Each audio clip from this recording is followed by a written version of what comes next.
Yellow all welcome to commerce learners cafe. ಇವತ್ತಿನ ಈ ಕ್ಲಾಸಲ್ಲಿ ಕಾಸ್ಟ್ ಆಫ್ ಕ್ಯಾಪಿಟಲ್ನ ಎಸ್ಪೆಷಲಿ ಕಾಸ್ಟ್ ಆಫ್ ಡೆಟ್ ಬಗ್ಗೆ ಡಿಸ್ಕಷನ್ ಮಾಡೋಣ. ಇವತ್ತಿನ ಕ್ಲಾಸಲ್ಲಿ ಕಾಸ್ಟ್ ಆಫ್ ಕ್ಯಾಪಿಟಲ್ ಬಗ್ಗೆ ಡಿಸ್ಕಷನ್ ಮಾಡೋಣ. ಫಿನಾನ್ಷಿಯಲ್ ಮ್ಯಾನೇಜರ್ದು ಕೆಲವೊಂದು ಬೇಸಿಕ್ ಆ್ಯಕ್ಟಿವಿಟೀಸ್ನ ತಿಳ್ಕೊಂಡು ಆಮೇಲೆ ಕಾಸ್ಟ್ ಆಫ್ ಕ್ಯಾಪಿಟಲ್ ಬಗ್ಗೆ ಡಿಸ್ಕಷನ್ ಮಾಡೋಣ. ಆ್ಯಸ್ ಎ ಫಿನಾನ್ಷಿಯಲ್ ಮ್ಯಾನೇಜರ್ ಅವನಿಗೆ ಎರಡು ಬೇಸಿಕ್ ಆ್ಯಕ್ಟಿವಿಟೀಸನ್ನು ನಾವು ಅಬ್ಸರ್ವ್ ಮಾಡ್ತೀವಿ. ಒಂದು ಪ್ರೊಕ್ಯೂರ್ಮೆಂಟ್ ಆಫ್ ಫಂಡು, ಎರಡನೇದು utilisation of fund. Procurement of fund ಅಂತಂದರೆ ಎಲ್ಲಿಂದ ಹೇಗೆ ಅವನು ಫಂಡ್ನ ರೈಸ್ ಮಾಡ್ತಾನೆ ಬಿಸ್ನೆಸ್ಗೆ ಅನ್ನೋದನ್ನು ಅವನ ಆ್ಯಕ್ಟಿವಿಟೀಸ್ನಲ್ಲಿ ನಾವು ಅಬ್ಸರ್ವ್ ಮಾಡೋದ್ರ ಜೊತೆಗೆ ಎರಡನೇ ಆ್ಯಕ್ಟಿವಿಟಿ ಏನು, ಆ ಫಂಡನ್ನು ಹೇಗೆ ಯುಟಿಲೈಸ್ ಮಾಡ್ಕೊಳ್ತಾನೆ ಬಿಸ್ನೆಸ್ನಲ್ಲಿ, ಎಷ್ಟು ಆಪ್ಟಿಮಲ್ ಆಗಿ ಅವನು ಯುಟಿಲೈಸ್ ಮಾಡ್ತಾನೆ ಅನ್ನೋದು ಅವನ ಆ್ಯಕ್ಟಿವಿಟಿ. ಬೇಸಿಕಲಿ ಫಿನಾನ್ಷಿಯಲ್ ಮ್ಯಾನೇಜರ್ದು ಓವರ್ ಆಲ್ ಡೆಫಿನೇಷನ್ನ ತೆಗೆದ್ರು ಕೂಡ it's a complete function of procurement of fund ಮತ್ತು ಯುಟಿಲೈಸೇಷನ್ ಆಫ್ ಫಂಡ್ ಬಗ್ಗೆನೇ ಡಿಸ್ಕಷನ್ ಮಾಡುತ್ತೆ. ಈ ಎರಡು ಬೇಸಿಕ್ ಆ್ಯಕ್ಟಿವಿಟೀಸ್ನ ಪರ್ಫಾರ್ಮ್ ಮಾಡೋದಕ್ಕೆ ಅವನಿಗೆ 3 ಥರದ ಡಿಸಿಷನ್ಸ್ನ ಅವಶ್ಯಕತೆ ಇದೆ. ಒಂದು ಫಿನಾನ್ಸಿಂಗ್ ಡಿಸಿಷನ್, ಎರಡನೇದು ಇನ್ವೆಸ್ಟ್ಮೆಂಟ್ ಡಿಸಿಷನ್, ಮೂರನೇದು ಡಿವಿಡೆಂಡ್ ಡಿಸಿಷನ್. ಈ 3 ಡಿಸಿಷನ್ಸು ಈ ಎರಡು ಆ್ಯಕ್ಟಿವಿಟೀಸ್ ಏನಿದೆ ಆ ಎರಡು ಆ್ಯಕ್ಟಿವಿಟೀಸ್ನ ಸಕ್ಸಸ್ಫುಲ್ಲಾಗಿ ಕಂಪ್ಲೀಟ್ ಮಾಡೋದಕ್ಕೆ ಹೆಲ್ಪ್ ಮಾಡುತ್ತೆ. ಫಸ್ಟ್ ಆಫ್ ಆಲ್ ನಾನು ಇವತ್ತು ಫಿನಾನ್ಸಿಂಗ್ ಡಿಸಿಷನ್ ಬಗ್ಗೆ ಒಂದು ಪಾರ್ಟ್ ಆಗಿ ತೊಗೊಂಡ್ರೆ, financing decision once again 2 categories ಆಗಿ ಕ್ಲಾಸಿಫಿಕೇಷನ್ ಆಗುತ್ತೆ. ಒಂದು ಶಾರ್ಟ್ ಟರ್ಮ್, ಇನ್ನೊಂದು ಲಾಂಗ್ ಟರ್ಮ್ ಫಿನಾನ್ಸಿಂಗ್ ಡಿಸಿಷನ್ ಅಂತ ಕ್ಯಾಟಗರೈಸ್ ಮಾಡ್ತೀವಿ. Short term financing decision deals with the current liabilities, completely current liabilities ಬಗ್ಗೆ ಡಿಸಿಷನ್ ತಗೊಳುತ್ತೆ. ಸೆಕೆಂಡ್ ಒನ್ ಫಿನಾನ್ಸಿಂಗ್ ಡಿಸಿಷನ್ನ, ಲಾಂಗ್ ಟರ್ಮ್ ಫಿನಾನ್ಸಿಂಗ್ ಡಿಸಿಷನ್ನ ನೋಡಿದ್ರೆ 3 ಬೇಸಿಕ್ ಆ್ಯಕ್ಟಿವಿಟೀಸ್ನ ನಾವು ಅಬ್ಸರ್ವ್ ಮಾಡ್ತೀವಿ. ಒಂದು ಲಿವ್ರೇಜಸ್ಸು, ಎರಡನೇದು ಕಾಸ್ಟ್ ಆಫ್ ಕ್ಯಾಪಿಟಲ್, ಮೂರನೇದು ಕ್ಯಾಪಿಟಲ್ ಸ್ಟ್ರಕ್ಚರ್ ಡಿಸಿಷನ್. ಈ 3 ಆ್ಯಕ್ಟಿವಿಟೀಸ್ನ ಕಂಬೈನ್ಡ್ ಆಗಿ ಕ್ಯಾಪಿಟಲ್ ಎಂಪ್ಲಾಯ್ಡ್ ಅಂತ ಕರಿತೀವಿ. ಈ 3 ಆ್ಯಕ್ಟಿವಿಟೀಸ್ ಬೇಸ್ ಮೇಲೆ ನಾವಿವತ್ತು ಮೊದಲನೇ ಆ್ಯಕ್ಟಿವಿಟೀಸ್ನ ಲಾಂಗ್ ಟರ್ಮ್ ಫಿನಾನ್ಸಿಂಗ್ ಡಿಸಿಷನಲ್ಲಿ ಮೊದಲನೇ ಆ್ಯಕ್ಟಿವಿಟೀಸ್ನ ಡಿಸ್ಕಷನ್ ಮಾಡ್ತಾ ಇದ್ದೀವಿ. That is called S cost of capital. Cost of capital ಅಂತಂದ್ರೆ ಏನು ಅಂತಂದರೆ, cost of capital is the return expected by the provider of capital ಅಂತ ಹೇಳ್ತಾರೆ. ಯಾರು ಕ್ಯಾಪಿಟಲ್ನ ಕೊಟ್ಟಿದ್ದಾರೋ ಅವ್ರದ್ದು ಎಕ್ಸ್ಪೆಕ್ಟೇಷನ್ ಎಷ್ಟು ರಿಟರ್ನ್ ಬೇಕು ಅಂತ ಎಕ್ಸ್ಪೆಕ್ಟ್ ಮಾಡ್ತಿದ್ದಾರೆ, ಅದನ್ನು ನಾವು ಕಾಸ್ಟ್ ಆಫ್ ಕ್ಯಾಪಿಟಲ್ ಅಂತ ಹೇಳ್ತೀವಿ. For example, preference share holders ಕಂಪನಿಗೆ ಪ್ರಿಫರೆನ್ಸ್ ಡಿವಿಡೆಂಡ್ಗೋಸ್ಕರನೇ ಅಂತಲೇ ಅವರು ಇನ್ವೆಸ್ಟ್ಮೆಂಟ್ ಮಾಡಿರ್ತಾರೆ.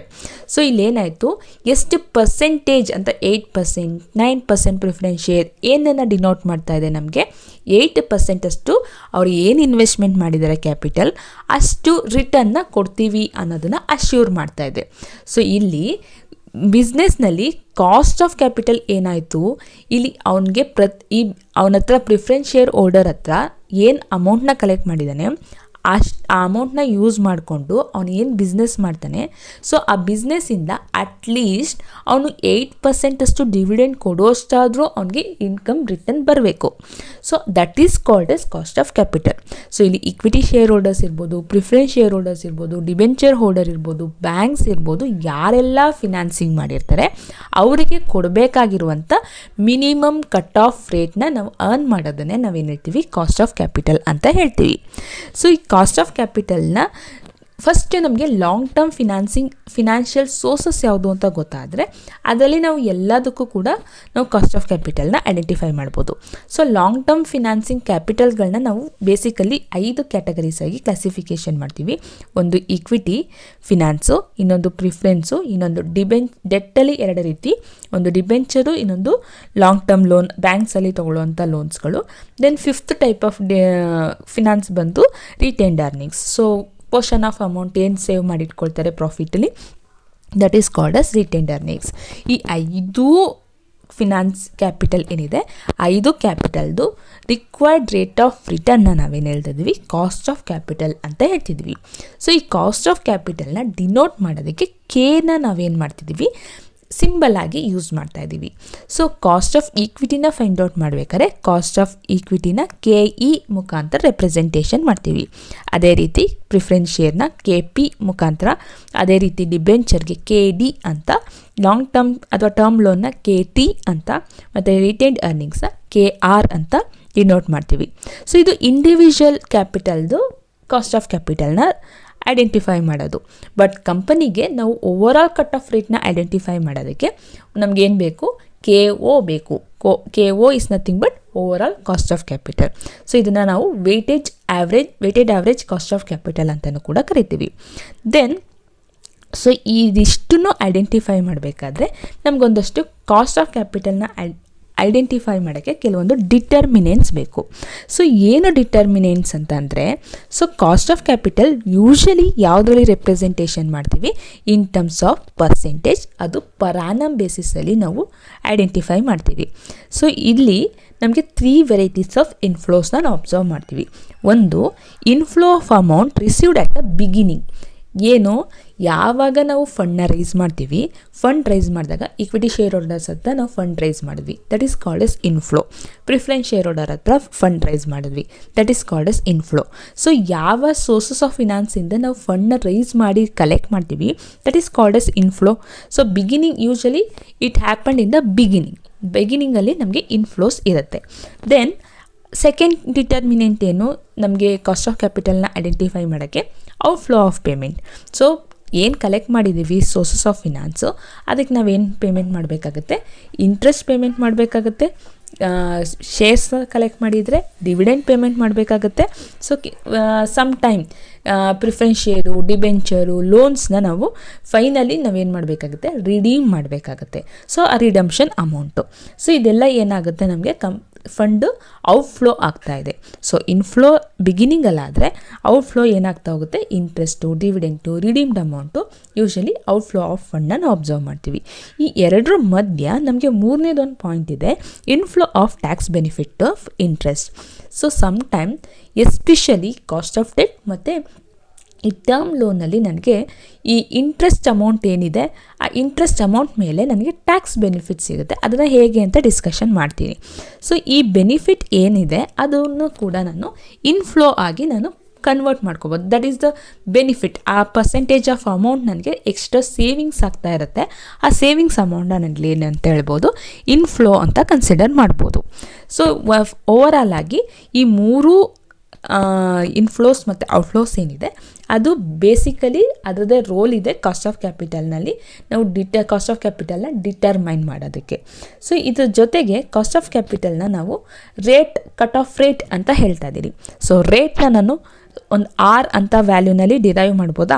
ಸೊ Rನ ಹೇಗೆ ಐಡೆಂಟಿಫೈ ಮಾಡೋದು ಅಂತಂದರೆ, ಯೂಶಲಿ ಬೇಸಿಕಲಿ ನಾವೇನು ಮಾಡ್ತೀವಿ, ಟ್ರಯಲ್ ಆ್ಯಂಡ್ ಎರರ್ ಮೆಥಡ್ನ ಫಾಲೋ ಅಪ್ ಮಾಡಬೇಕು. So trial and error method ಅಂದ ತಕ್ಷಣ ನಮಗೆ ಈ ಇಂಟರ್ನಲ್ ರೇಟ್ ಆಫ್ ರಿಟರ್ನ್ ನೆನಪಿಗೆ ಬರಬೇಕು. ಸೊ ಇಂಟರ್ನಲ್ ರೇಟ್ ಆಫ್ ರಿಟರ್ನ್ನ ನಾವು ಹೇಗೆ ಕಂಪ್ಯೂಟ್ ಮಾಡ್ತೀವಿ, ಪ್ರೆಸೆಂಟ್ ವ್ಯಾಲ್ಯೂ ಆಫ್ ಕ್ಯಾಶ್ ಇನ್ಫ್ಲೋಗೆ present value of cash outflow equal ಆದರೆ ನಮ್ಗೆ ಅವಾಗ ಏನಾಗುತ್ತೆ, IRR ರೇಟ್ ಸಿಗುತ್ತೆ. ಎಲ್ಲ ಕಾಸ್ಟ್ ಆಫ್ ಕ್ಯಾಪಿಟಲ್ಗೂ ಯೂಶಲಿ IRR ರೇಟ್ ಏನಿದೆ ಅದೇ ಕಾಸ್ಟ್ ಆಫ್ ಕ್ಯಾಪಿಟಲ್ ಆಗುತ್ತೆ. But is a trial and error method, ನಾನು ಆಲ್ರೆಡಿ ಹೇಳ್ದಂಗೆ. ಸೊ ಲಾಟ್ಸ್ ಆಫ್ ಟೈಮ್ನ ಏನಾಗುತ್ತೆ, ಕನ್ಸ್ಯೂಮ್ ಆಗ್ತಾ ಹೋಗುತ್ತೆ. ಸೊ ಈ ಜಾಸ್ತಿ ಟೈಮ್ ಕನ್ಸ್ಯೂಮ್ ಆದರೆ ಪ್ರತಿಯೊಂದನ್ನು ನಾವು ಫೈಂಡ್ ಔಟ್ ಮಾಡೋದಕ್ಕೆ ತುಂಬ ಟೈಮ್ ತೊಗೊಂಡಾಗ ಬೇಗ ಡಿಸಿಷನ್ಸ್ ತೊಗೊಳಕ್ಕಾಗಲ್ಲ. ಸೊ ಹಾಗಾಗಿ there is a shortcut formula. So ಈ ಫಾರ್ಮುಲಾಗಳನ್ನ ಯೂಸ್ ಮಾಡಿಕೊಂಡು ಕೂಡ ನಾನು ಕಾಸ್ಟ್ ಆಫ್ ಕ್ಯಾಪಿಟಲ್ನ ಐಡೆಂಟಿಫೈ ಮಾಡ್ಬೋದು. ಬಟ್ ಆದರೆ ಆ್ಯಕ್ಚುಯಲ್ ಆಗಿ ಎಕ್ಸಾಕ್ಟ್ ರಿಸಲ್ಟ್ ಕೊಡುತ್ತೆ ಅಂತ ಹೇಳೋಕ್ಕಾಗಲ್ಲ. ಬಟ್ ಅಪ್ರಾಕ್ಸಿಮೇಷನ್ ರಿಸಲ್ಟ್ ಕೊಡುತ್ತೆ. ಹೆಚ್ಚು ಕಡಿಮೆ ರಿಸಲ್ಟ್ ನಮಗೆ ಸಿಮಿಲರ್ ಆನ್ಸರ್ ಕೊಡುತ್ತೆ. ಈ IRRಲ್ಲಿ ಏನು ರಿಸಲ್ಟ್ ಬರ್ತಿತ್ತು ಅದೇ ರಿಸಲ್ಟು ಈ ಫಾರ್ಮುಲಾನ ಅಪ್ಲೈ ಮಾಡ್ಕೊಂಡು ಕ್ಯಾಲ್ಕುಲೇಟ್ ಮಾಡಿದಾಗಲೂ ಕೂಡ ನನಗೆ ಹೆಚ್ಚು ಕಡಿಮೆ ಅಪ್ರಾಕ್ಸಿಮೇಟ್ ಆಗಿ ವ್ಯಾಲ್ಯೂ ಸಿಗುತ್ತೆ.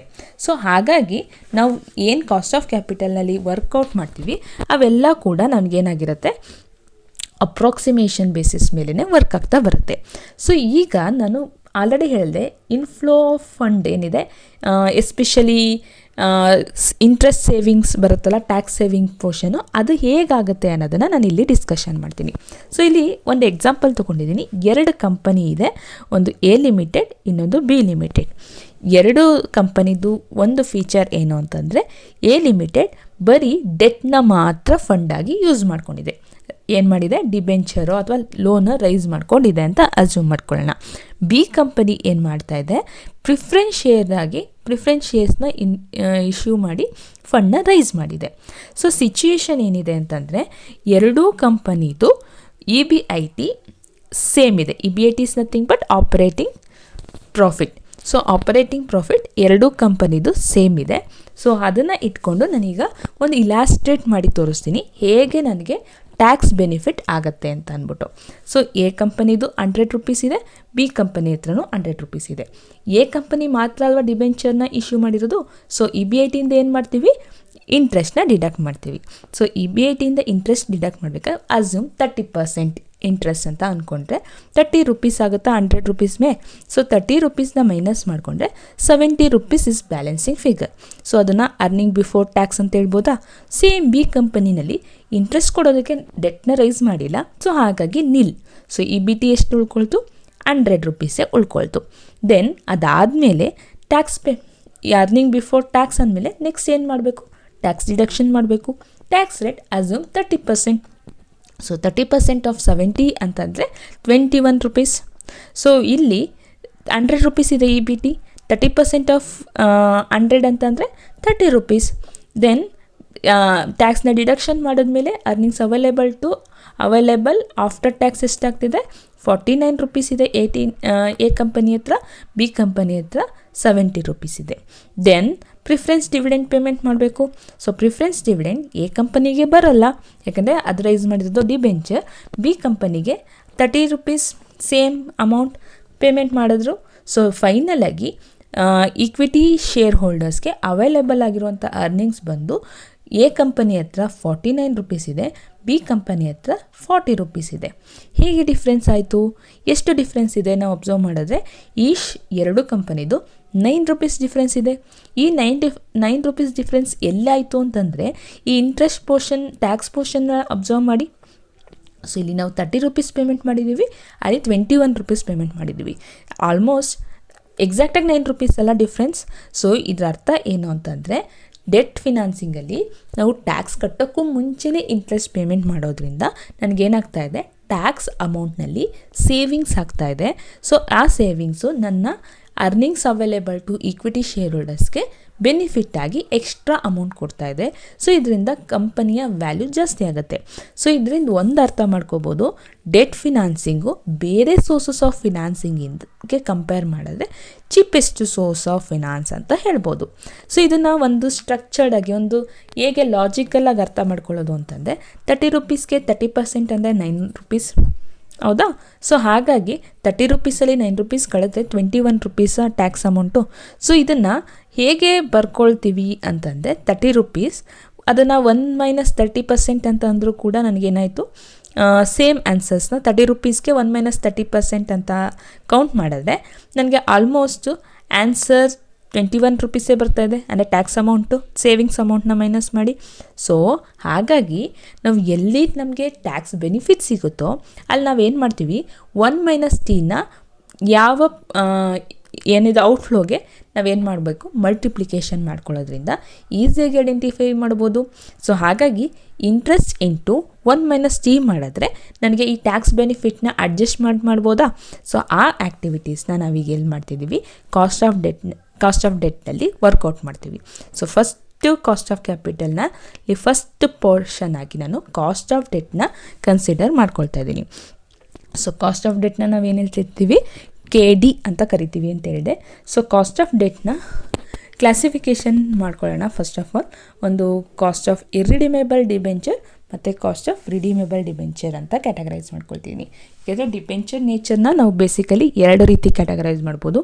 ಯಾವ ಡಿಬೆಂಚರ್ ಅದರ ಲೈಫ್ ಲಾಂಗ್ ಬರೀ ಇಂಟ್ರೆಸ್ಟ್ ಮಾತ್ರ ಪೇಮೆಂಟ್ ಮಾಡ್ತಾ ಬರುತ್ತೋ ಅದಕ್ಕೆ ರಿಡಂಪ್ಷನ್ ಅನ್ನೋಂಥ concept at the end of life of the company at the ಟೈಮಲ್ಲಿ ಮಾತ್ರ ರಿಡಂಪ್ಷನ್ ಆಗುತ್ತೋ ಅಂಥ ಡಿಬೆಂಚರ್ಸ್ಗಳನ್ನ ನಾವೇನು ಹೇಳ್ತೀವಿ, ಇರ್ರಿಡಿಮೇಬಲ್ ಡಿಬೆಂಚರ್ಸ್ ಅಂತ ಹೇಳ್ತೀವಿ.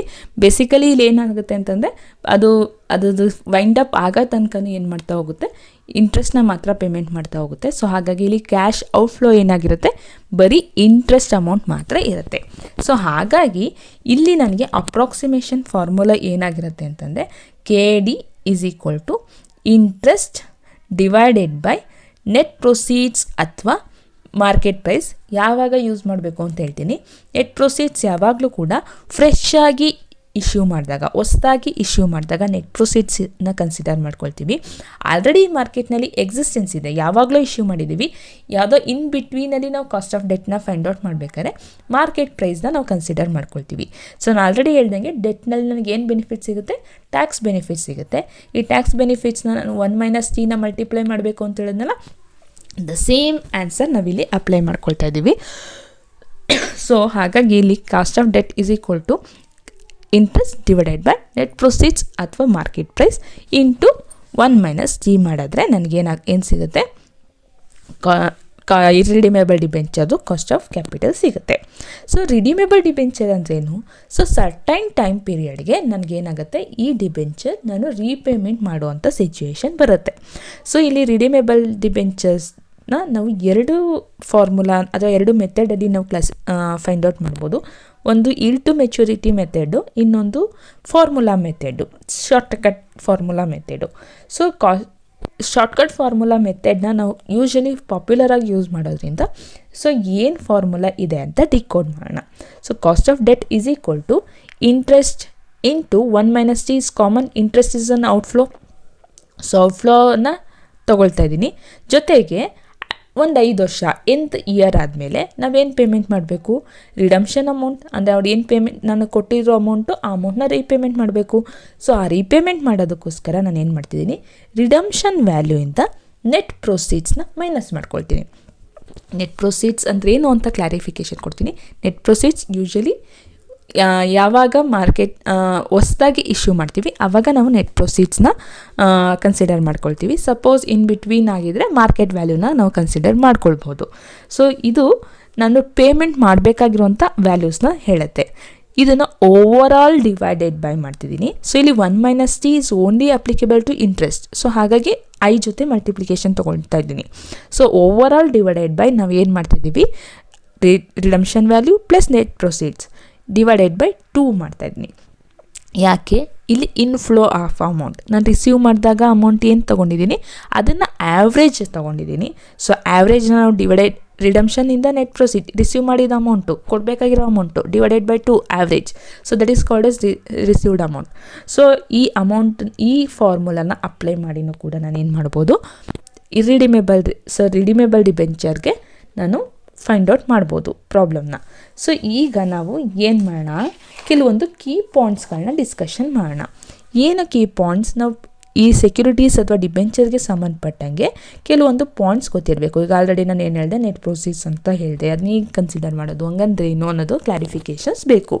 So first of all securities ಅಥವಾ ಡಿಬೆಂಚರ್ನ ನಾವು ಪಾರಲ್ಲಾರು ಇಶ್ಯೂ ಮಾಡ್ಬೋದು, ಡಿಸ್ಕೌಂಟಲ್ಲಾರು ಇಶ್ಯೂ ಮಾಡ್ಬೋದು, ಅಥವಾ ಪ್ರೀಮಿಯಮಲ್ಲಾರು ಇಶ್ಯೂ ಮಾಡ್ಬೋದು.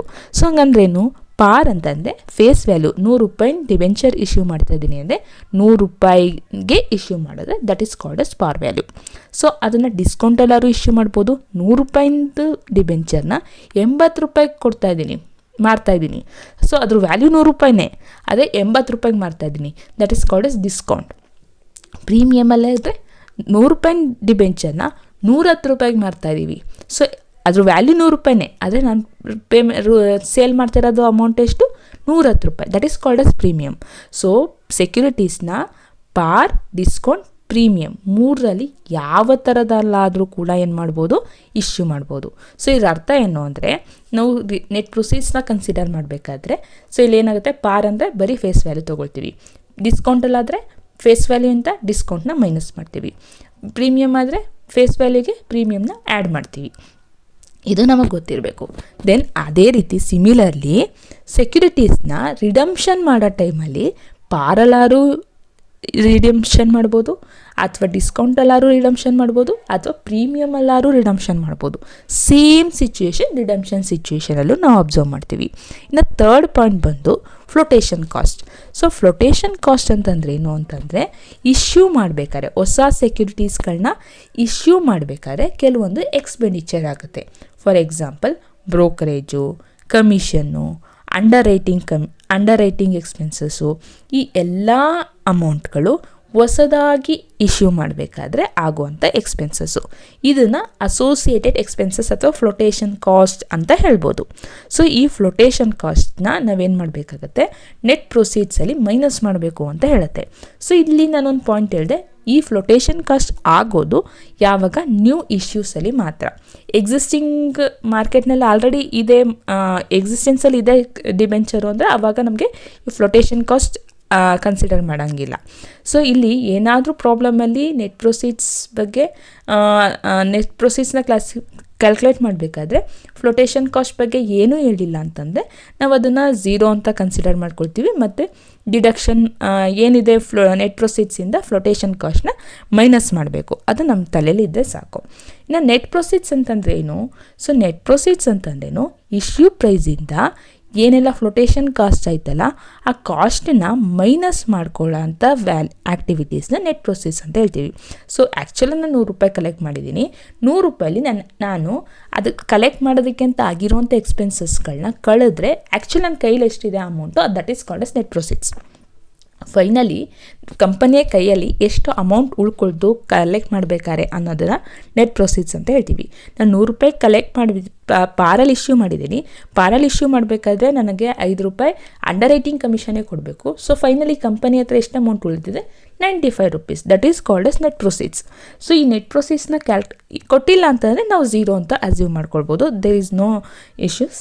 ಸೊ ನೆಟ್ ಪ್ರೊಸೀಡ್ಸ್ನ ಕ್ಯಾಲ್ಕುಲೇಟ್ ಮಾಡಬೇಕಾದ್ರೆ there is a three basis. ಅಂದರೆ ಇಶ್ಯೂ ಮಾಡೋದು ನಾವು ಪಾರಲ್ಲಿ, ಪ್ರೀಮಿಯಮಲ್ಲಿ, ಡಿಸ್ಕೌಂಟಲ್ಲ. ಸೊ ಆವಾಗ ಹೇಗೆ ಕ್ಯಾಲ್ಕುಲೇಟ್ ಮಾಡ್ತೀವಿ ಅನ್ನೋದನ್ನ ಫಾರ್ಮುಲಾ ಬೇಸಿಸಲ್ಲಿ ನೋಡೋದಾದರೆ, ಪಾರಲ್ಲಿ ಇಶ್ಯೂ ಮಾಡಬೇಕಾದ್ರೆ ಫೇಸ್ ವ್ಯಾಲ್ಯೂಯಿಂದ ಡೈರೆಕ್ಟಾಗಿ ಫ್ಲೋಟೇಷನ್ ಕಾಸ್ಟ್ನ ಮೈನಸ್ ಮಾಡಿದ್ರೆ ಮುಗ್ದೋಯ್ತು. 100 ರೂಪಾಯಿನಲ್ಲಿ ಇಶ್ಯೂ ಮಾಡಿದ್ದೀನಿ, 5 ರೂಪಾಯಿ ಎಕ್ಸ್ಪೆನ್ಸಸ್ ಆಗಿದೆ, ಫ್ಲೋಟೇಷನ್ ಕಾಸ್ಟ್ ಆಗಿದೆ, ಮೈನಸ್ ಮಾಡಿದ್ರೆ 95 ರೂಪೀಸ್. ಬಟ್ ಪ್ರೀಮಿಯಮಲ್ಲಾದರೆ ಫೇಸ್ ವ್ಯಾಲ್ಯೂಗೆ ಪ್ರೀಮಿಯಮ್ ಆ್ಯಡ್ ಮಾಡಬೇಕು ಅಂತ ಆಲ್ರೆಡಿ ಹೇಳಿದೆ, ದೆನ್ ಫ್ಲೋಟೇಷನ್ ಕಾಸ್ಟ್ನ ಮೈನಸ್ ಮಾಡ್ತೀವಿ. ಡಿಸ್ಕೌಂಟಲ್ಲಾದರೆ ಫೇಸ್ ವ್ಯಾಲ್ಯೂಗೆ ಡಿಸ್ಕೌಂಟ್ನು ಮೈನಸ್ ಮಾಡಬೇಕು, ಫ್ಲೋಟೇಷನ್ ಕಾಸ್ಟ್ನ ಮೈನಸ್ ಮಾಡಬೇಕು. Then only we get net proceeds ಅಲ್ವಾ. ಸೊ ಇದಿಷ್ಟು ನಮಗೆ ಬೇಸಿಕ್ ಗೊತ್ತಿರಬೇಕು ಕ್ಯಾಲ್ಕುಲೇಷನ್ ಸ್ಟಾರ್ಟ್ ಮಾಡೋಕ್ಕೂ ಮುಂಚೆ. ನಾನು 3 ಇಲಾಸ್ಟ್ರೇಷನ್ಸ್ನ ತೊಗೊಂಡಿದ್ದೀನಿ. 1 by 1 ಇಲಾಸ್ಟ್ರೇಷನ್ಸ್ಗಳನ್ನ ಡಿಸ್ಕಷನ್ ಮಾಡ್ತಾ ಬರೋಣ. ಸೊ ಮೊದಲನೇ ಇಲಾಸ್ಟ್ರೇಷನ್ ನೋಡ್ಕೊಳ್ಳಿ. 5 years ago Sona limited issued 12% irredeemable debenture at 103 at 3 rupees premium to their par value of 100 ಅಂತ ಹೇಳ್ತಿದ್ದಾರೆ. ಸೊ 5 ವರ್ಷದ ಹಿಂದೆ ಸೋನಾ ಲಿಮಿಟೆಡ್ ಏನು ಮಾಡ್ತಿದೆ, 12% ಇರ್ರಿಡಿಮೇಬಲ್ ಡಿಬೆಂಚರ್.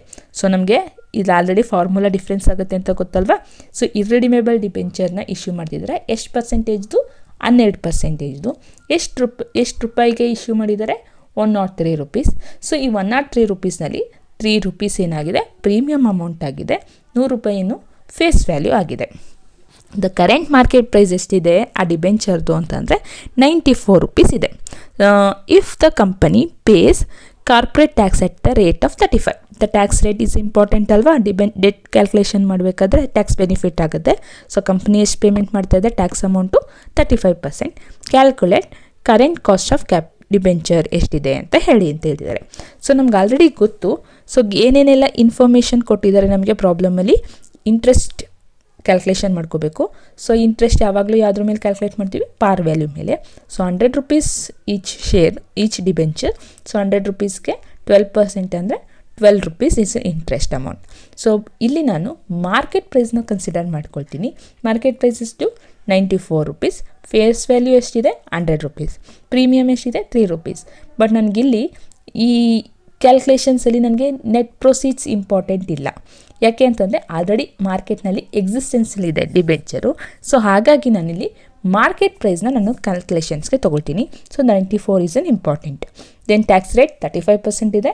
ಅದನ್ನು ನಾನು 0.35 ಅಂತ ಕನ್ಸಿಡರ್ ಮಾಡ್ಬೋದಲ್ಲ, ಡಿವೈಡೆಡ್ ಪರ್ಸೆಂಟೇಜಿಂದ ಕನ್ವರ್ಟ್ ಮಾಡಿಕೊಂಡ್ರೆ. ಸೊ ಹಾಗಾಗಿ ಫೈನಲಿ ಫಾರ್ಮುಲಾಗೆ ಅಪ್ಲೈ ಮಾಡೋಬೇಕಾದ್ರೆ KD is equal to I divided by NPR. MP ಅಲ್ಲ, ಸೊ ಇಲ್ಲಿ MP ಕನ್ಸಿಡರ್ ಮಾಡ್ಕೊಳ್ತಿದ್ದೀನಿ, into 1 - T. So KD I ಎಷ್ಟು ಆಲ್ರೆಡಿ ಫೈಂಡ್ ಔಟ್ ಮಾಡ್ಕೊಂಡ್ವಿ, 12% ಅಂದರೆ 12 rupees divided by 94 into 1 - 0.35. So ನನಗೆ ಕ್ಯಾಲ್ಕುಲೇಟ್ ಮಾಡಿದಾಗ 0.08297 ಬರ್ತಾ ಇದೆ. ಸೊ ಇದನ್ನು ಪರ್ಸೆಂಟೇಜಿಗೆ ಕನ್ವರ್ಟ್ ಮಾಡಿದ್ರೆ ಇಂಟು 100 ಮಾಡಿದ್ರೆ 8.30% is the cost of capital of cost of debt. So ಇದು ಇರ್ರಿಡಿಮೇಬಲ್ ಡಿಬೆಂಚರ್.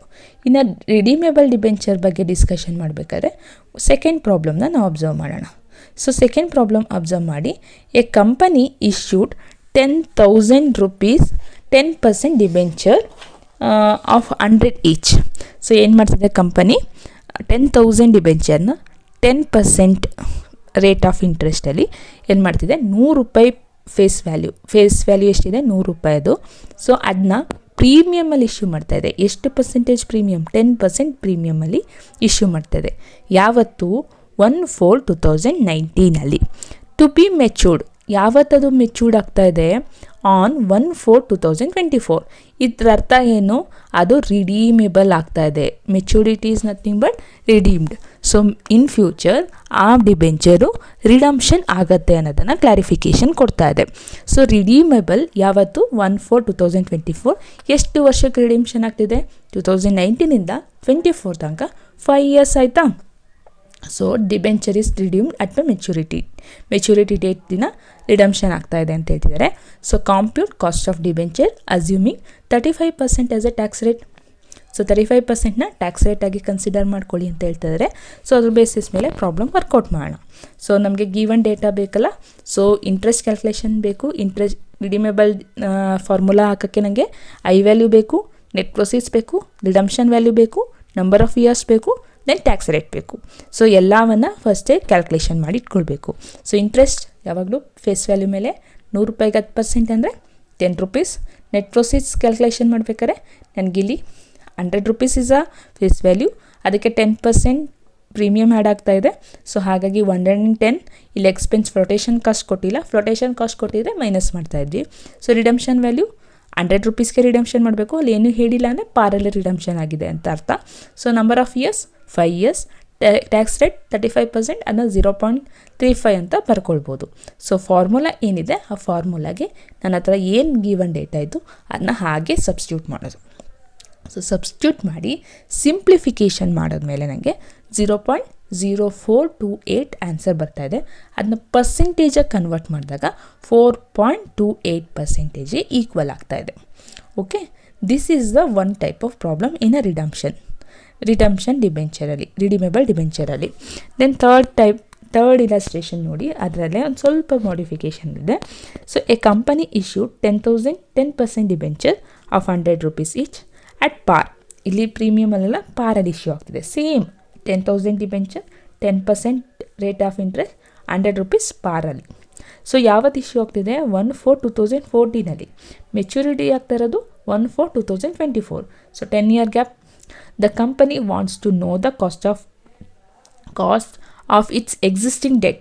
ಸೊ ಎಕ್ಸಿಸ್ಟಿಂಗ್ ಡೆಟ್ ಅಂತ ಹೇಳ್ತಿದ್ದಾರೆ. ಸೊ ಫ್ಲೋಟೇಷನ್ ಥರ ಸಿಚುವೇಷನ್ ಅಲ್ಲ, ಆಲ್ರೆಡಿ ಇನ್ ಬಿಟ್ವೀನಲ್ಲಿ ಅವ್ರ ಕಾಸ್ಟ್ ಆಫ್ ಕ್ಯಾಪಿಟಲ್ನ ಐಡೆಂಟಿಫೈ ಮಾಡಬೇಕು ಅಂತಿದ್ದಾರೆ. ಯಾವಾಗ? 1/4/2019. ಸೊ 1/4/2019 ಅದರ ವ್ಯಾಲ್ಯೂ ಎಷ್ಟು ಅಂತ ಐಡೆಂಟಿಫೈ ಮಾಡಬೇಕೀಗ. ಕಾಸ್ಟ್ ಆಫ್ ಕ್ಯಾಪಿಟಲ್ ಎಷ್ಟು ಅಂತ. When the market price of the debenture is 80. So 2019 1/4/2019 ₹80 ಒಂದು ಡಿಬೆಂಚರ್ ವ್ಯಾಲ್ಯೂ ಇದೆ. So compute cost of existing debenture assuming the rate of taxes 35%. So once again ಸೊಲ್ಯೂಷನ್ಗೆ ನನಗೆ ಗಿವನ್ ಡೇಟಾ ಬೇಕು. ಏನೆಲ್ಲ data ಇದೆ? 10% interest rate ಅಂದರೆ ₹100ಗೆ 10. ನೆಟ್ ಪ್ರೊಸೀಡ್ಸ್ನ calculate ಮಾಡಬೇಕಾದ್ರೆ ಇಲ್ಲಿ ನಾನು ಪಾರ್ ವ್ಯಾಲ್ಯೂ ಆ ರೀತಿ ತೊಗೊಳಕ್ಕಾಗಲ್ಲ, ಯಾಕಂದರೆ ಇದು ಎಕ್ಸಿಸ್ಟೆನ್ಸಲ್ಲಿರೋದು ಮಾರ್ಕೆಟ್ನಲ್ಲಿ ಇನ್ ಬಿಟ್ವೀನಲ್ಲಿ ನಾನು ಕಾಂಪ್ಯೂಟ್ ಮಾಡ್ತಿರೋದ್ರಿಂದ. ಸೊ ಮಾರ್ಕೆಟ್ ಪ್ರೈಸ್ ಬೇಕು. ಸೊ ಮಾರ್ಕೆಟ್ ಪ್ರೈಸ್ನ ನೆಟ್ ಪ್ರೊಸೀಡ್ಸ್ ಅಂತ ಕನ್ಸಿಡರ್ ಮಾಡಿ ₹80 ತೊಗೊಳ್ತೀನಿ. ₹80 is the market price. Then redemption value ₹100 redemption ಮಾಡಬೇಕು. ಸೊ 2019ಇಂದ 24ಗೆ 5 years ಆಗುತ್ತೆ, ಯಾಕಂದರೆ ಇನ್ ಬಿಟ್ವೀನಲ್ಲಿ ಕ್ಯಾಲ್ಕುಲೇಷನ್ ಮಾಡ್ತಿರೋದ್ರಿಂದ ನಾನು 10 yearsಗೆ ಕ್ಯಾಲ್ಕುಲೇಟ್ ಮಾಡ್ತಿಲ್ಲ, ಅಟ್ ದ ಬಿಗಿನಿಂಗಲ್ಲಿ ಕೌಂಟ್ ಮಾಡ್ತಿಲ್ಲ ನಾನು. In the middle of the ಟರ್ಮ್ನಲ್ಲಿ ನಾನು ಏನು ಮಾಡ್ತಿದ್ದೀನಿ, ಕ್ಯಾಲ್ಕುಲೇಟ್ ಮಾಡ್ತಾಯಿದ್ದೀನಿ. ಸೊ 5 years ಬೇಕು. ಸೊ ಟ್ಯಾಕ್ಸ್ ರೇಟ್ 35%, ಅದನ್ನ 0.35 ಅಂತ ತೊಗೊಳ್ತಾ ಇದ್ದೀನಿ. ಸೊ ಸೇಮ್ ವೇ ನಾನು ಇಲ್ಲಿ ಏನು ಮಾಡ್ತಾಯಿದ್ದೀನಿ, ಫಾರ್ಮುಲಾಗೆ ಸಬ್ಸ್ಟಿಟ್ಯೂಟ್ ಮಾಡಿ ಸಿಂಪ್ಲಿಫೈ ಮಾಡೋದು. So 0.1166 is the answer. So ಅದನ್ನು ಪರ್ಸೆಂಟೇಜ್ ಕನ್ವರ್ಟ್ ಮಾಡಿದ್ರೆ 11.67% ಬರುತ್ತೆ. So this is all about cost of capital, especially cost of debt ಬಗ್ಗೆ ನಾವು ಡಿಸ್ಕಷನ್ ಮಾಡಿದ್ದೀವಿ. Thank you so much. ಮುಂದಿನ ವಿಡಿಯೋದಲ್ಲಿ ಮತ್ತೊಮ್ಮೆ ಸಿಗೋಣ. ಅಲ್ಲಿವರೆಗೂ ಶುಭವಾಗಲಿ.